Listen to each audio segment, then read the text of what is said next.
મહેશ વૈજ્ઞાનિક પહોંચે તો વેલા ભાગ 1 સગાઉ ખેતી કૃતિનું નામ લિવિંગ વિથ નેચર પ્રસ્તાવના ભારત દેશ એક ખેતી પ્રધાન દેશ છે પ્રાચીન કાળથી ભારત દેશને સોને કી ચિડિયા કહેવામાં આવે છે આ છે મારું ઘર એ મારા ઘરની ટેરેસ ઉપર ગ્રીન હાઉસ બનાવેલ છે ગ્રીન હાઉસ અને તે પણ ટેરેસ પર જમીન પર તો મેં ગ્રીન હાઉસ જોયું પણ ટેરેસ પર પહેલી વાર જોયું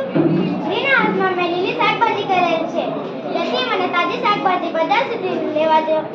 પડતું નથી અને અંદર એલઈડી લાઇટ પણ લગાવેલ છે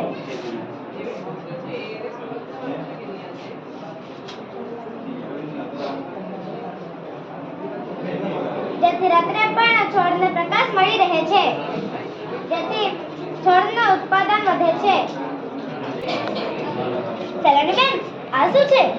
આ છે સ્ટેપ ફાર્મિંગ એટલે પગથિયાવાળી ખેતી મારા ઘરની આગળ ઊંચાણવાળી જગ્યા હતી ત્યાં પાક થતો ન હતો જેથી મેં જમીનને કોતરીને 3 સ્ટેપ બનાવી દીધા છે જેમાં જ્યારે વરસાદ આવે છે ત્યારે પહેલા સ્તર પર પાણી પડે છે ત્યારે અંદરના પોષક તત્વો ધોવાઈ જવાને બદલે આગલા સ્તર પર જાય છે જેથી મેં એક સાથે 3 પાક ઉગાડેલ છે આ શું છે આ છે ખેત તલાવડી ખેતરની આસપાસ જ્યાં જગ્યા રહી જાય છે ત્યારે પ્લાસ્ટિક પાથરી દીધું છે જ્યારે પણ વરસાદ આવે છે ત્યારે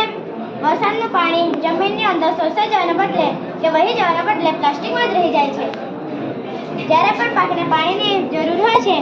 ત્યારે તરત જ પાકને પાણી આપી શકાય છે અને તેનામાં માછલી ઉદ્યોગ પણ ચાલુ કરી શકાય છે અને આ શું છે આ છે ફ્લોટિંગ બોલ જે મેં મોટા પ્રમાણમાં તરતા મૂક્યા છે અને અંદરનો ભાગ છિદ્રવાળો હોવાથી પાણીનું બાષ્પીભવન થતું નથી